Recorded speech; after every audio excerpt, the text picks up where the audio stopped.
The year is 2035. The world is reeling from a global crisis of unprecedented scale. A massive cyber attack known as the Black Circuit crash has crippled financial systems, disabled critical infrastructure, and plunged entire nations into chaos. The United States, once the beacon of global stability, now faces economic ruin, civil unrest, and a population desperate for answers. Enter President Eleanor Hart, a pragmatic leader with a vision for rebuilding the nation and restoring hope. Known for her unwavering resolve and willingness to take bold risks, Hart understands that traditional methods are insufficient to address this catastrophe. Her solution comes in the form of Victor Kane, a reclusive tech billionaire and architect of some of the most advanced artificial intelligence systems in the world. Kane, once scorned for his eccentricity and controversial projects, now holds the key to rebuilding the digital age. Together, they embark on a journey to not only restore America, but to reshape the global order, harnessing the power of technology, diplomacy, and military might. But as they rise to dominance, the lines between salvation and conquest blur, forcing both leaders to confront the true cost of their ambitions. The night the world changed began like any other. In the sprawling city of New York, skyscrapers lit the skyline like jewels against a canvas of stars. The hum of life was uninterrupted. Taxis honked impatiently. Digital billboards flashed advertisements, and millions of people carried on their lives, blissfully unaware of the storm that was about to shatter everything.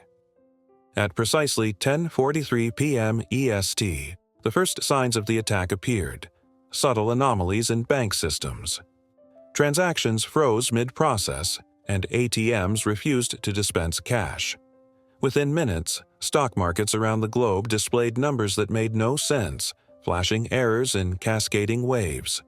Then, the power outages began, not just in New York, but in every major city across the United States and Europe. Inside the Oval Office, President Eleanor Hart was roused from a restless sleep by the blaring sound of an emergency alarm. Still dressed in the suit she had worn earlier for a late-night strategy meeting, she stumbled into the Situation Room where a cacophony of voices greeted her. Screens lined the walls, most of them blank, save for the few that showed the eerie image of a pulsing red circuit symbol, the mark of an unknown assailant. "What's going on?" Hart asked, trying to steady her voice. General Malcolm Green, her national security advisor, looked grim. "Madam President, we're under attack. We believe it's a coordinated cyber strike, beyond anything we've ever seen." "How bad is it?" The general hesitated. That pause told her everything. "It's catastrophic. All major financial systems have been compromised. Power grids are failing nationwide, satellites are unresponsive, and air traffic control has lost contact with thousands of flights." Hart's stomach sank as she scanned the room. The faces of her top advisors were pale, their usual composure replaced by fear. She turned to Claire Donovan, her Secretary of Defense. "Who's responsible?" "Unknown. The attack is too sophisticated for us to trace in real time. All we have is this symbol," Donovan replied, gesturing to the pulsating circuit graphic on one of the monitors. "Options?" Hart demanded. Silence. For the first time in her presidency, Eleanor Hart felt powerless. Every scenario her team presented was either too slow or dangerously uncertain. Hours passed in a flurry of desperate attempts to regain control, but by dawn, the magnitude of the disaster was undeniable. Banks had lost trillions in assets overnight. Hospitals, dependent on digital systems, were in chaos. Without electricity, water purification plants and food supply chains began to falter. The streets of America transformed into a frenzy of panic. Looting and riots erupted in major cities. The National Guard was deployed, but even their communication systems were compromised. Hart knew that if she didn't find a solution soon, the nation would spiral into anarchy. "Madam President," her chief of staff whispered urgently, "there's someone who might be able to help. Victor Kane." Hart frowned. She had heard of Kane, the eccentric tech mogul who had practically disappeared from the public eye years ago. The recluse who builds AI in his basement? He's more than that, the chief of staff insisted. His systems are some of the only ones unaffected by this attack. If anyone can help us rebuild, it's him. Hart leaned back in her chair, considering the suggestion. Desperation warred with doubt. Kane had a reputation for being difficult to work with, and his disdain for government oversight was well known. But with the country teetering on the edge of collapse, she had no choice. "Get me Kane," she said, the steel returning to her voice. Chapter 2. The Partnership. Victor Kane lived in a place that seemed untouched by the chaos consuming the rest of the world. His estate, hidden deep in the mountains of Montana, was an architectural marvel. Glass walls reflected the surrounding forest, and the entire structure hummed with the faint buzz of self-sustaining energy systems. A private drone greeted President Hart's motorcade as it approached the gates, scanning each vehicle with a laser-like precision that unnerved her security detail. "This is overkill," one agent muttered, his hand on his sidearm. "Welcome to the future," Hart replied dryly. Kane himself waited for them at the entrance. Tall and wiry, he looked younger than his 55 years, though his sharp green eyes carried the weight of someone who had seen too much. He wore a simple black sweater and jeans, but there was nothing casual about his demeanor. "Madam President," he greeted her with a curt nod. "Mr. Kane," Hart replied, stepping out of the car. She extended her hand, but Kane didn't take it. Instead, he gestured for her to follow him inside. The interior of the estate was just as advanced as its exterior. Holographic displays floated in midair, cycling through streams of data. Robots zipped through the halls, performing tasks with mechanical precision. The air smelled faintly of ozone and something metallic. "You've got quite the setup," Hart remarked, trying to mask her unease. Kane glanced at her sideways. "It's efficient. That's all that matters." He led her to a circular room where a massive holographic map of the world hovered above a sleek black table. Bright red dots marked areas of critical failure: power outages, communication blackouts, and economic collapses. The sheer scope of the crisis took Hart's breath away. "This is what you're dealing with," Kane said, his voice devoid of sympathy. "Your systems are antiquated, your defenses laughable. Whoever launched this attack exploited vulnerabilities you've ignored for decades."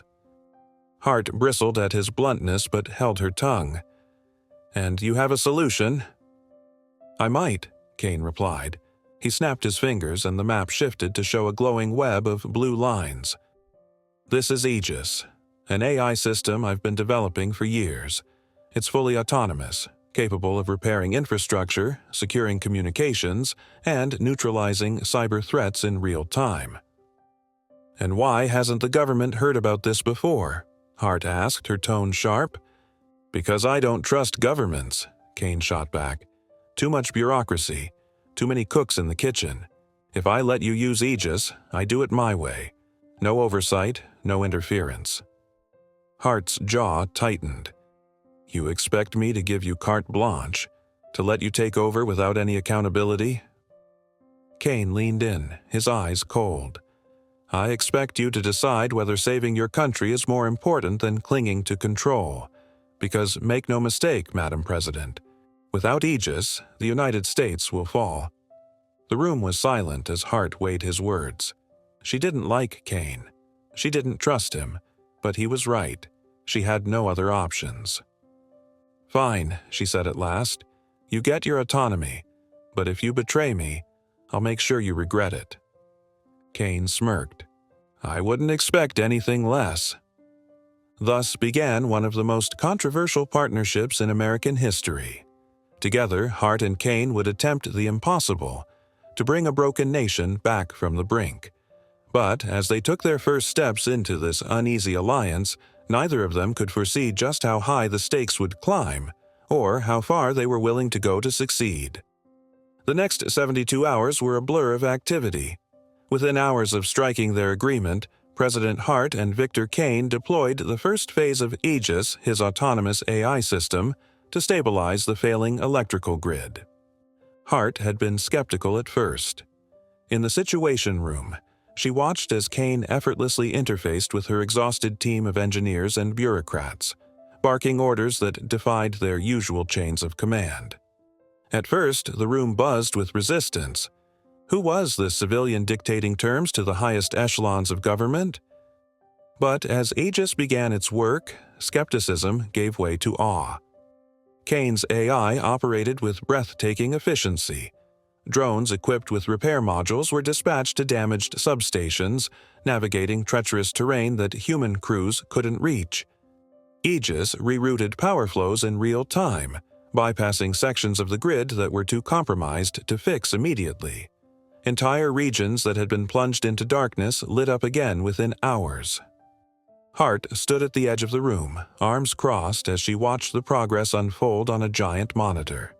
Kane, seated at a terminal surrounded by glowing blue interfaces, didn't seem to notice her approach. "How long until the entire grid is back online?" she asked. "Depends," Kane replied without looking up. "If your people stay out of my way, I'd say 3 days. If they keep insisting on approvals and protocols, a week." Hart bristled but let the comment slide. "What happens after that? Fixing the grid is one thing, but what about everything else? Banks, hospitals, transportation systems." "That's phase 2, Kane said, turning to face her. His expression was calm, almost detached, but there was a fire in his eyes that made her uneasy. Aegis doesn't just fix things. It learns. Once I've fully integrated it into your systems, it'll start anticipating problems before they happen." "Fully integrated?" Hart repeated, narrowing her eyes. "I agreed to let you run point on this, Kane, but that doesn't mean you have a blank check to rewrite our entire infrastructure." "If you want results, that's exactly what it means," Kane replied coolly. "Your systems are obsolete. Half of this crisis is because you're still running on technology designed decades ago. Aegis can fix that, permanently, but you have to trust it. Trust me."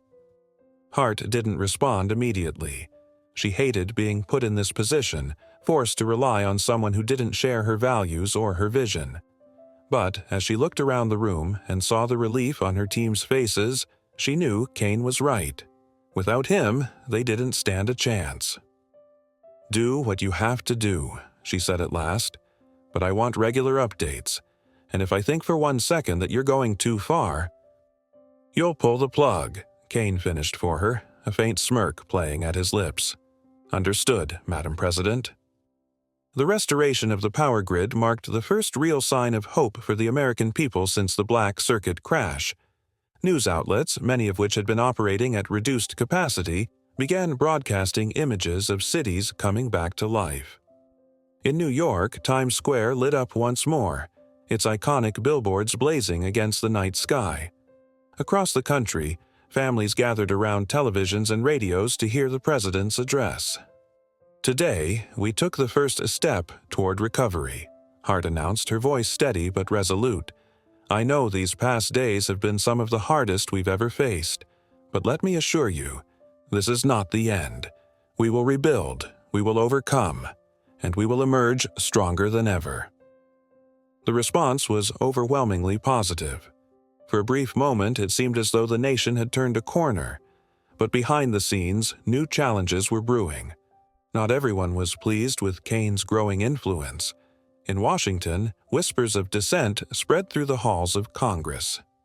Several senators, already uneasy about the president's reliance on a private citizen, began publicly questioning Kane's role.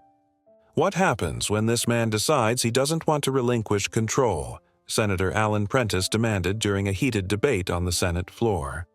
"Are we really willing to hand over our nation's future to an unaccountable billionaire with a God complex?" The criticism reached a fever pitch when rumors emerged that Kane was planning to expand Aegis's reach into the financial sector. The idea of a machine controlling the nation's economy sent shockwaves through both political and corporate circles.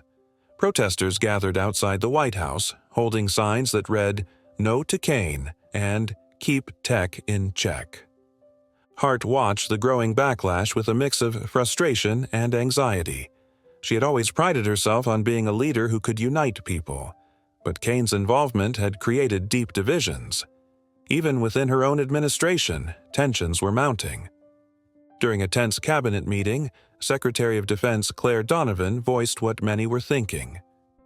"Madam President, I understand the urgency of the situation, but Kane is overstepping. His AI is making decisions that should be ours to make."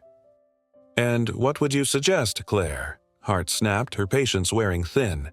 "That we go back to doing things the old way? That we sit around debating while our country falls apart?" Donovan's jaw tightened, but she held her ground. "I'm suggesting that we don't lose sight of who's in charge. If we let Kane dictate terms now, we might never get that control back." Hart glanced around the table, seeing nods of agreement from several of her advisors. For the first time, doubt crept into her mind. Had she made a mistake by giving Kane so much power? Meanwhile, Kane was oblivious, or indifferent, to the political firestorm brewing around him. He was too busy overseeing the next phase of Aegis's deployment. In his eyes, the criticism was irrelevant. The results spoke for themselves, but even Kane couldn't ignore the pushback entirely. One evening, as he worked in his private lab, a drone delivered a message from Hart. It was a summons to the White House. When Kane arrived, the president was waiting for him in the Oval Office. She looked tired, her face lined with worry. "We have a problem," she began without preamble. "The opposition to you, and to Aegis, is growing. If we don't address it, we could lose public support entirely." Kane leaned against her desk, arms crossed. "Let me guess. You want me to play nice? Smile for the cameras, assure everyone that I'm not some evil genius plotting world domination." Hart shot him a withering look. "I want you to reassure them that you're on their side, that you're here to help, not to take over." "And what if I am here to take over?" Kane asked, his voice low. Hart froze, unsure if he was joking. The silence stretched between them like a taut wire. Finally, Kane let out a humorless laugh. "Relax, Madam President. I'm not interested in ruling the world. I just want to fix it." "Then start acting like it," Hart snapped. "Because if you don't, this partnership won't last." For the first time, Kane looked genuinely unsettled. He nodded slowly, as if acknowledging the weight of her words. "Understood," he said. "I'll do what I can." But as he left the Oval Office, Hart couldn't shake the feeling that she had just made a deal with the devil, and that he was already 2 steps ahead of her. In the weeks following the restoration of the power grid, the international community began to take notice.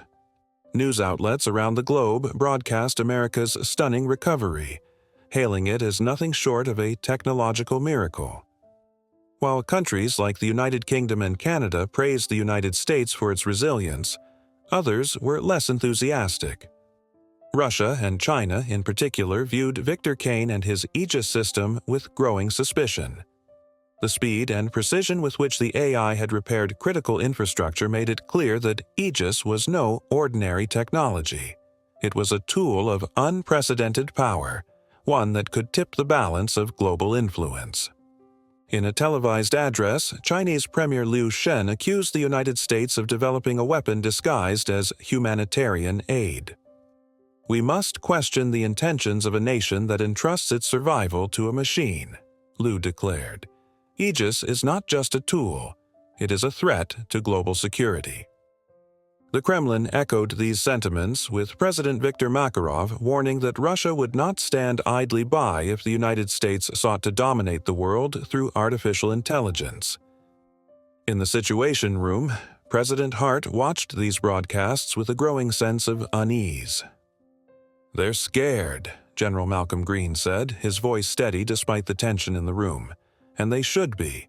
If Kane's system can rebuild an entire nation in weeks, imagine what it could do on the battlefield." "That's exactly what they're imagining," Hart replied. She turned to Victor Kane, who was seated at the far end of the table scrolling through data on a holographic tablet. "What's your take, Kane? How much of this is bluster, and how much is a real threat?" Kane looked up, his expression unreadable. It's both. They're bluffing because they don't understand Aegis, and that scares them. But fear makes people dangerous. If they feel cornered, they'll act. Hart frowned. Act how? Cyber attacks, sabotage, maybe even military posturing, Kane said. They'll want to prove that they're not at our mercy. Hart leaned back in her chair, rubbing her temples. And how do we prevent this from escalating? You can't, Kane said bluntly. What you can do is stay ahead of them. Let Aegis handle their attempts to undermine us. It's already monitoring international networks for signs of hostile activity. If they make a move, we'll know. Do you have any idea how dangerous that sounds? Secretary of State Anita Caldwell interjected, her voice sharp. The moment other nations find out we're using Aegis to spy on them, we lose the moral high ground. We lost the moral high ground the second we let this crisis happen in the first place, Kane shot back. That's enough, Hart said, cutting off the argument. She turned to Kane. Deploy Aegis to monitor potential threats, but keep it discreet. I don't want this turning into an arms race. As tensions mounted, a new threat emerged from an unexpected source. A mysterious hacker collective calling itself Erebus claimed responsibility for the Black Circuit crash, releasing a manifesto that spread like wildfire across social media. The systems you worship are your chains, the manifesto declared. We are Erebus, and we will shatter them. This is only the beginning. The message was accompanied by a list of demands, including the dissolution of Aegis and the resignation of Victor Kane. They're challenging us, Hart said during an emergency briefing. They want to undermine the public's faith in Kane and in me. They won't stop there, Kane said grimly. If they were capable of launching the first attack, they can do it again, and this time they'll target Aegis directly. Can they succeed? Hart asked. Unlikely, Kane replied. Aegis's architecture is too advanced for conventional hacking techniques. But if they get creative, they could cause enough disruption to set us back. Then we need to take them out, Hart said. Kane hesitated. Easier said than done. Erebus is decentralized. They operate in the shadows, using encrypted networks and proxies to hide their identities. Finding them will take time. How much time? As much as Aegis needs, Kane said, and that's assuming they don't adapt faster than we can. Hart stared at him, her jaw tightening. Victor, I need you to understand something. If we don't deal with Erebus, everything we've built will come crashing down. I'm counting on you. Kane nodded, but his expression was far from reassuring. The battle against Erebus quickly became a war of attrition. Aegis launched countermeasures across the digital landscape, dismantling proxy servers and exposing hidden nodes of the hacker network. But Erebus proved to be more resilient than Kane had anticipated. Every time Aegis neutralized a threat, Erebus struck back, targeting vulnerable systems with precision strikes. Hospitals, airports, and even military installations were hit, throwing the nation back into a state of turmoil. Hart watched helplessly as public confidence began to waver. News outlets ran endless coverage of the escalating cyber war, with pundits questioning whether Kane's technology was a solution or a liability. One evening, as Hart prepared for yet another press conference, she received an urgent call from Kane. Madam President, we've located Erebus's central command hub, he said. It's hidden in a data farm outside of Brussels. If we move quickly, we can shut them down for good. How sure are you? Hart asked. 80%, Kane admitted, but that's the best chance we've had so far. Hart didn't hesitate. Do it, but keep it clean. I don't want an international incident on our hands. Kane's team launched the operation with surgical precision. Using a combination of cyber and physical tactics, they infiltrated the data farm and disabled Erebus's servers. The operation was a success, at least on paper. But as Kane debriefed Hart the following morning, his tone was anything but triumphant. This wasn't their main hub, he said. It was a decoy. They wanted us to find it. Hart's stomach sank. "So, where's the real hub?" "I don't know," Kane admitted, "but they left us a message." He pulled up a file on his tablet and handed it to her. The screen displayed a simple line of text. "We are everywhere." Hart stared at the words, a chill running down her spine. "What do they want?" she asked quietly. "They want chaos," Kane said, "and they're willing to burn the world to get it." The discovery that Erebus had outmaneuvered them rattled the core of the administration. Victor Kane, usually composed and almost unnervingly confident, showed signs of strain. He spent long nights locked in his Montana lab, rarely emerging except for brief updates to the White House. Aegis, once viewed as a beacon of hope, was now regarded with a mix of awe and fear. The public's patience was wearing thin. While the initial glow of progress under Kane's guidance had reassured Americans, Erebus's relentless attacks were fueling conspiracy theories. Social media buzzed with speculation that Kane himself had created Erebus to solidify his control. Others accused Hart of handing over the reins of power to a man they increasingly referred to as the Machine King. President Hart, meanwhile, found herself in a political quagmire. Her cabinet meetings grew more contentious by the day, with her advisors divided over how to handle Kane. "We need to rein him in," Secretary of Defense Claire Donovan said during one such meeting. "Kane's approach isn't working. We need a backup plan, a way to secure our systems without relying on him or his AI." "And who's going to do that?" snapped Chief of Staff Daniel Rayner. "Erebus has been 3 steps ahead of us this entire time. Without Kane, we'd be completely in the dark right now." "I'm not saying we cut him out entirely," Donovan replied, "but we need oversight. Aegis is making decisions without our input, decisions that affect millions of lives. That's unacceptable." Hart raised her hand, silencing the debate. She was exhausted, her usual commanding presence diminished by sleepless nights and mounting pressure. "We don't have time for infighting," she said. "Kane is our best shot at stopping Erebus. But Claire's right, we need safeguards. I'll talk to Kane myself." That evening, Hart called Kane for a private meeting in the Oval Office.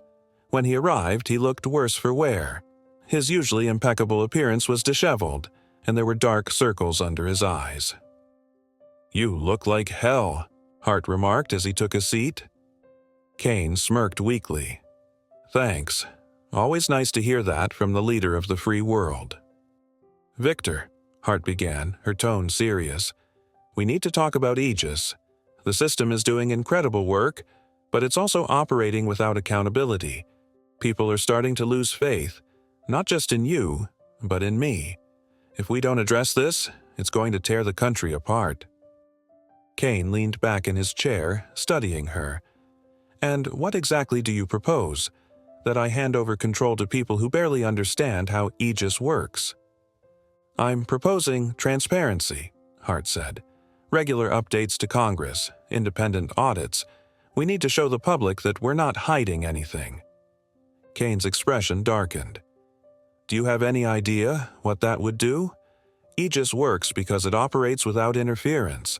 If I have to stop and explain every decision to a panel of bureaucrats, we'll lose the advantage we have over Erebus."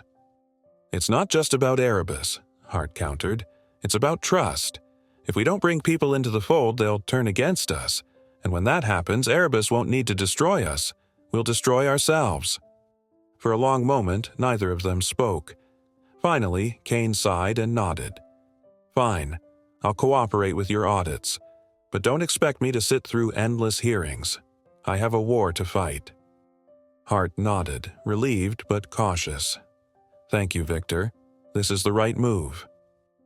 While Hart worked to stabilize her administration's political standing, Kane doubled down on his efforts to locate Erebus's true headquarters.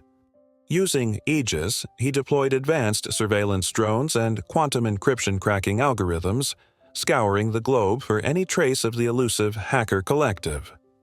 One night, as Kane sifted through streams of data, he stumbled upon something that made his blood run cold. Aegis had intercepted a communication between Erebus operatives that mentioned Project Janus. The details were sparse, but what little information Kane gleaned suggested that Erebus was working on a weapon, something that could cripple Aegis entirely. Kane immediately relayed the discovery to Hart during a late-night video call. "Project Janus," Hart repeated, frowning. "What is it?" "I'm not sure," Kane admitted. "But if my analysis is correct, it's designed to counter Aegis. Erebus knows they can't beat me in a straight fight, so they're building something that can exploit my system's vulnerabilities." Hart's face tightened. "How do we stop it?" "We need to find their main hub," Kane said. "Every lead we've followed so far has been a decoy, but this communication gives us a clue. It mentions a facility in Reykjavik. If we can confirm that Erebus has a presence there, it could be our way in." Hart nodded. "I'll authorize a strike team. But Victor, we can't afford another false lead. Make sure this is real before we act." The Reykjavik operation unfolded under a veil of secrecy. Kane worked closely with the CIA and Special Forces to plan the mission, providing them with advanced surveillance tools and tactical AI support. The team infiltrated the facility under cover of darkness, neutralizing guards and security systems with precision. Inside, they found rows of servers and equipment, evidence that Erebus had been using the site as a command center. But as the team began downloading data, an alarm blared, and the facility went into lockdown. "What's happening?" Hart demanded as she monitored the operation from the Situation Room. "It's a trap," Kane said, his voice grim. "Erebus knew we were coming." Suddenly, the feed from the strike team's body cams cut out, replaced by the now familiar symbol of Erebus, a red circuit pulsing ominously. Moments later, an audio message played. "Nice try, Victor," a distorted voice said, "but you can't stop progress. Project Janus is already in motion, and soon, Aegis will be nothing but a memory." The feed went dead, leaving the Situation Room in stunned silence. Hart turned to Kane, her eyes blazing with anger. "What just happened?" Kane clenched his fists, his jaw tight. "Erebus is playing us. They've been one step ahead this entire time." Hart slammed her hand on the table. "Then we need to get ahead of them. Find out everything you can about Project Janus. I don't care what it takes." Kane nodded, his expression hard. "I will. But this changes everything. If Erebus can neutralize Aegis, we're back to square one, and this time, we might not recover." As Hart watched Kane leave the Situation Room, a sense of dread settled over her. The stakes were higher than ever, and she couldn't shake the feeling that they were running out of time. Victor Kane locked himself in his private lab, the weight of the situation pressing down on him like a vice. The discovery of Project Janus had turned what was already a high-stakes fight into a desperate race against time. He needed answers, fast. Using every tool at his disposal, Kane directed Aegis to scour the vast web of encrypted Erebus communications, searching for even the faintest trace of Janus's origins. The AI worked tirelessly, analyzing patterns, triangulating sources, and cross-referencing vast datasets. Meanwhile, Kane himself barely slept, surviving on caffeine and sheer determination. 3 days later, Aegis delivered a breakthrough. A small fragment of code buried within an intercepted Erebus transmission revealed the existence of a hidden base in Antarctica. Unlike the decoy facilities they had encountered before, this location was different. It was isolated, heavily fortified, and strategically designed to evade detection. "This has to be it," Kane told President Hart during an emergency briefing. "It matches everything we know about Erebus's operations. If Janus exists, it's there." Hart nodded, her expression grim. "We'll need a full-scale operation to take it down. But this is Antarctica we're talking about. Logistics alone could take weeks." "We don't have weeks," Kane said. "Erebus has been accelerating their timeline ever since Reykjavik. If we don't act now, Janus will go live, and when it does, it'll be the end of Aegis." Hart frowned, her mind racing. "Victor, this isn't just about Aegis. If Erebus has developed a weapon like this, they could use it against any system. Banks, hospitals, military networks. It's not just America that's at risk. It's the world. Kane's gaze hardened. Then we don't hold back. The operation to infiltrate the Antarctic base was the most ambitious undertaking of Hart's presidency. Working in collaboration with NATO allies, the United States deployed a joint task force of elite commandos, cutting-edge drones, and experimental vehicles designed to operate in extreme conditions. Kane himself accompanied the team, insisting that his expertise was crucial to dismantling whatever defenses Erebus had in place. As the task force approached the base, the first obstacle became apparent: a powerful electromagnetic shield that rendered most electronic equipment useless. Drones malfunctioned, and communications became spotty. "It's Janus," Kane muttered, watching the distorted feeds on his portable console. "They're testing it already." Without the drones to scout ahead, the team was forced to proceed on foot, braving treacherous ice fields and sub-zero temperatures. As they neared the base, they encountered automated defenses: sentry turrets, mines, and swarms of small attack drones that seemed unaffected by the electromagnetic interference. Kane worked quickly to disable these defenses, using a combination of Aegis-guided algorithms and brute-force hacking techniques. The team pressed forward, eventually breaching the outer perimeter of the base. Inside, they found a labyrinthine facility filled with advanced technology. Servers hummed with power, and walls were lined with monitors displaying real-time data streams. It was a stark contrast to the icy wasteland outside. "This place is a fortress," one of the commandos remarked as they cleared a corridor. "It's more than that," Kane said. "It's a brain. Every node, every circuit, they're all feeding into Janus." The deeper they went, the more resistance they encountered. Erebus operatives fought with the desperation of people who knew they had everything to lose. But the task force pressed on, eventually reaching the heart of the facility: a massive control room dominated by a glowing, cube-like structure. "That's it," Kane said, his voice filled with equal parts awe and dread. "That's Janus." The cube pulsed with energy, emitting a low hum that resonated through the room. It was unlike anything Kane had ever seen, a hybrid of human ingenuity and AI-driven design. As the team secured the area, Kane approached the cube cautiously, his mind racing. He connected his portable console to the structure, initiating a deep scan. "What are we dealing with?" Hart asked over the comms, her voice crackling through the interference. "It's beautiful," Kane murmured, his fingers flying across the console. "Janus isn't just a weapon, it's an evolution. Erebus has taken everything we know about AI and turned it into something else. If this goes live, it won't just destroy Aegis, it'll rewrite the rules of technology as we know them." "Can you shut it down?" Hart pressed. Kane hesitated. "I can try, but if I'm wrong, it could trigger a failsafe and accelerate the activation process." "You don't have a choice," Hart said. "Do it."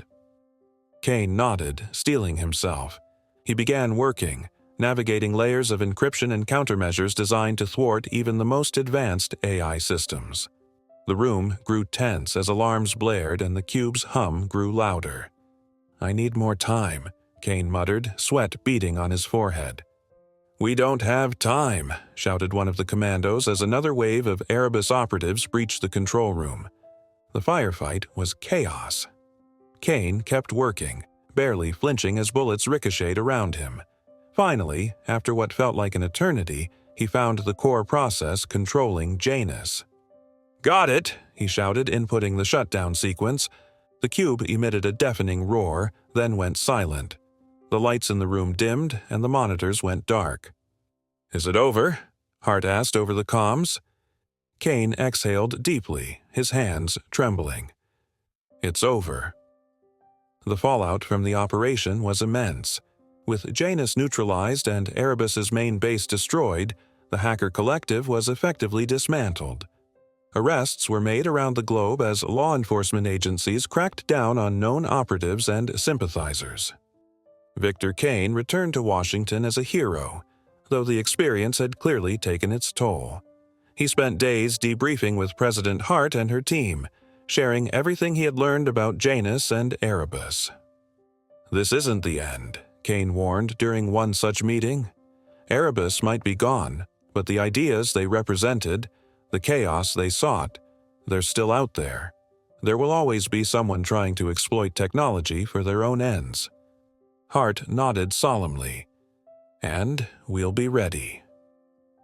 In the months that followed, the United States embarked on a massive effort to overhaul its cybersecurity infrastructure using lessons learned from the Erebus crisis. Kane continued to play a key role, though he gradually retreated from the public eye. As for Aegis, it remained a cornerstone of the nation's recovery, but with new safeguards in place to ensure transparency and accountability. Hart and Kane's partnership, forged in the crucible of crisis, became the stuff of legend. Together, they had not only saved their country, but reshaped the future of technology and governance. But, as they both knew, the fight for stability and progress was far from over. In a world increasingly defined by the power of machines, the greatest challenge would always be ensuring that humanity remained in control of its own destiny.